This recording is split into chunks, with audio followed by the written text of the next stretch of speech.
Good afternoon, Year 8s, and welcome back to this afternoon's English lessons. We are going to be doing a brand new lesson for the final hour, so regardless of how far you got in the last lesson, could you please write a brand new date of the 7th of the 1st, 2021. Even if you have already written this, please write it again. And today's title is Macbeth's Guilt in Act 1, Scene 7. Could you please underline both of these with a ruler? Then, once you have got the date and title written down, we're going to be doing a quick quiz. So all I want from you to start off with, what are 3 reasons why Macbeth doesn't want to kill King Duncan towards the start of the play? If you remember back before Christmas, Macbeth spends a lot of Act 1 trying to consider whether or not he should go ahead with the witch's prophecy and kill the king. All I want is at least 3 reasons, but you can get many more, about why Macbeth might not want to kill the king in this act. It is not a test, so you can look at page 15 of your Macbeth anthologies to help you out with this, or look at the slide further on in this PowerPoint that's got the extract on it from today's lesson to help you with this. I'm going to give you 3 minutes to have a go at this. So take 3 minutes getting at least 3 reasons, but ideally even more.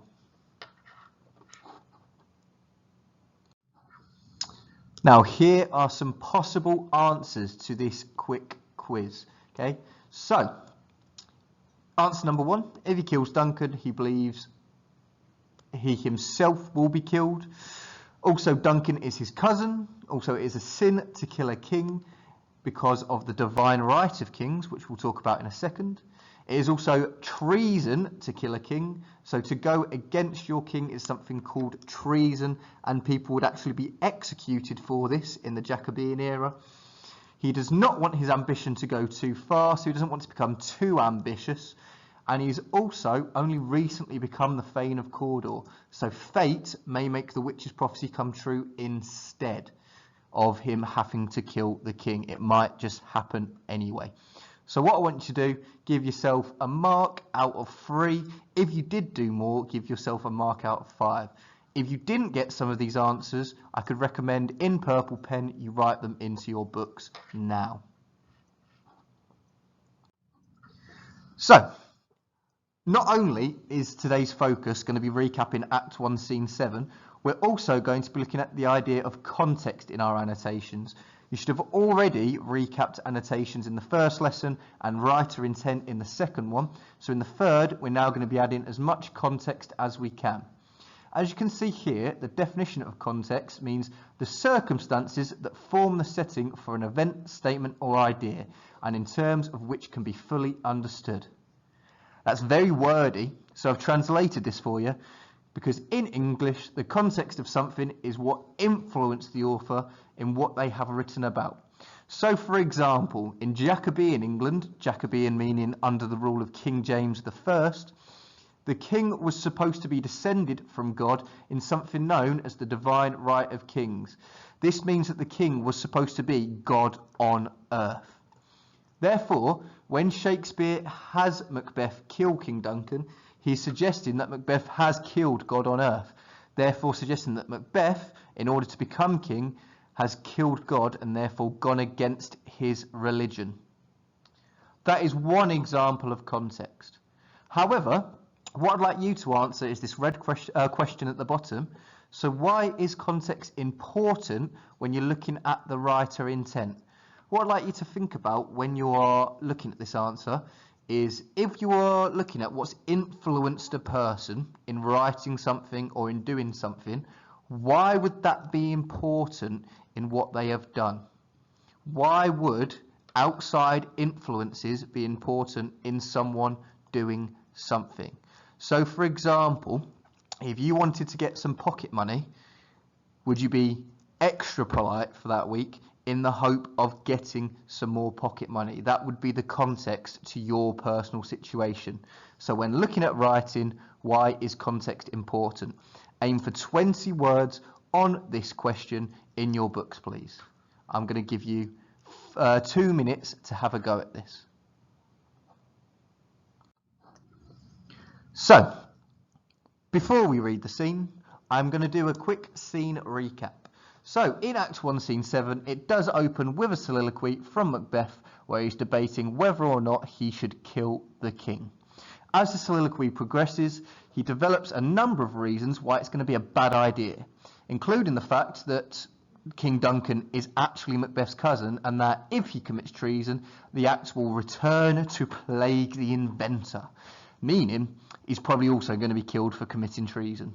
Not really something that he wants. At the end of the soliloquy, he then concludes by suggesting the only reason that he'd kill the king is for his own ambition, which he thinks, personally, it's not enough of a reason to commit such a terrible act. We're going to be focusing on today that middle bullet point, looking at all the reasons why he doesn't want to do it. With that in mind, we are going to read through the extract.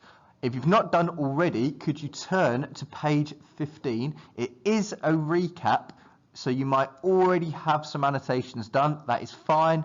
Today we're going to be doing them in much deeper detail. Also, we've got a new question, so I'm going to give you 30 seconds now. Could you please write in your books, how does Shakespeare convey Macbeth's attitude toward the murder of King Duncan? I need you to write this question out in full and underline it as you would a subtitle. Could you pause the video to please write this out and underline it?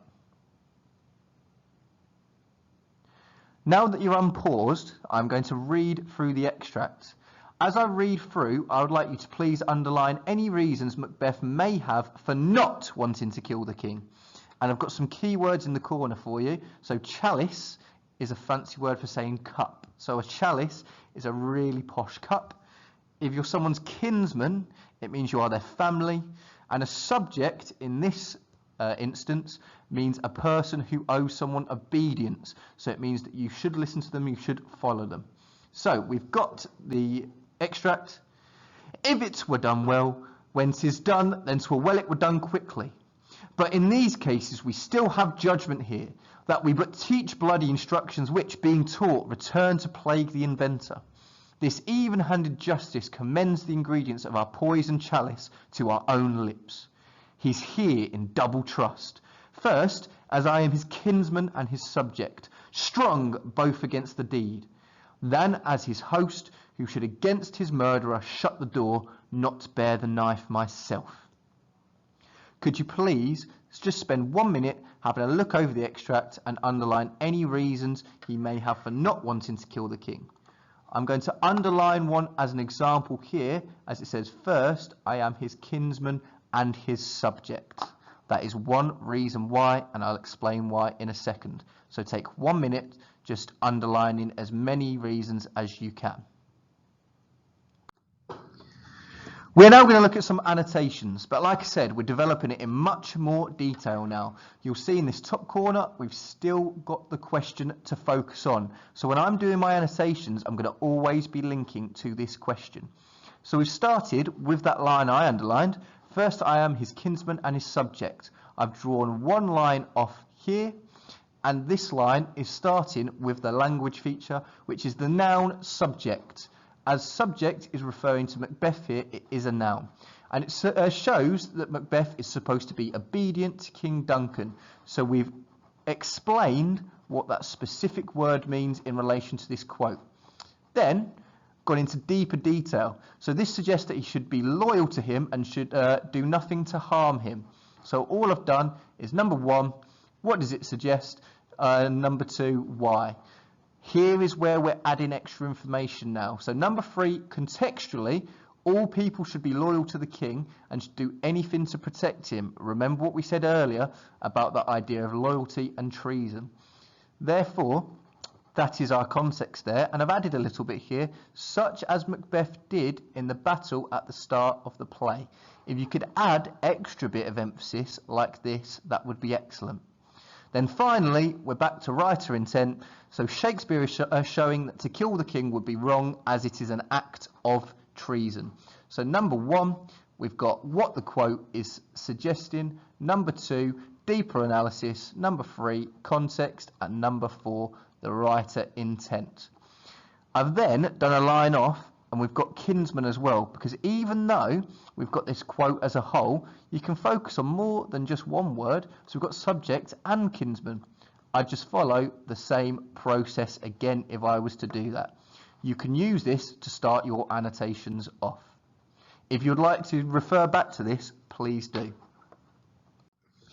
For your activity though, what I'd like you to do is at least 3 quotes of your own. It needs to be at least 3 quotes. Whether you annotate in your anthology or do it in your book is fine, but when you annotate, you could consider these 5 things here, okay? So the meaning of the quote as a whole, the meaning of specific words, the connotations of the quote or the words, the context, and the writer intent. Like I said, refer back to the last slide if you are worried that you're doing it wrong. I'd say take about 10 minutes to have a go at doing this. Finally, what we're going to do is write up that answer to the question from all the previous slides, so showing why Macbeth feels guilty, okay? So I've got an example here that I will read out to you, and all it's doing is following the annotations. Don't ignore the annotations you've already done, otherwise they would have been a waste of time. So use your annotations to write your summary. So at the top, fundamentally, Macbeth feels extreme guilt about the idea of killing Duncan, who is both his king and his cousin. Straight away, you have answered the question.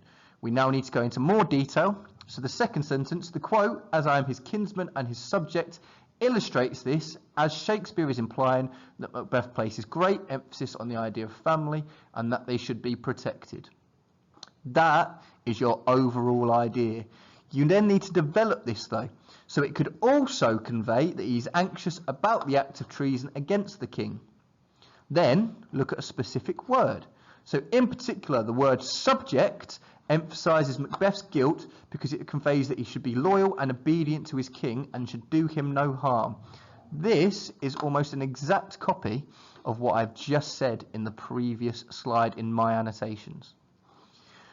Then I'm developing it more. This quote reflects Jacobean attitudes towards treason, as the public was supposed to swear blind loyalty to the king, and to kill one would be an offence that would lead to execution. This is our context. It is important that the context links to your quote. If it doesn't link to the quote, then it's a waste. Finally, to sum up, therefore, Macbeth feels distraught at the idea of killing the king, as he is his family, as well as being terrified at the thought of committing treason. Your answer should be roughly about 50 to 75 words. If you can do more, obviously please do. So, here are some sentence starters in case you need help. You can pause the video now and spend between 10 and 15 minutes answering this question.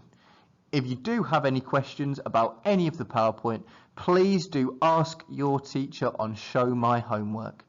Good luck and thank you for all your hard work this week, Year 8s.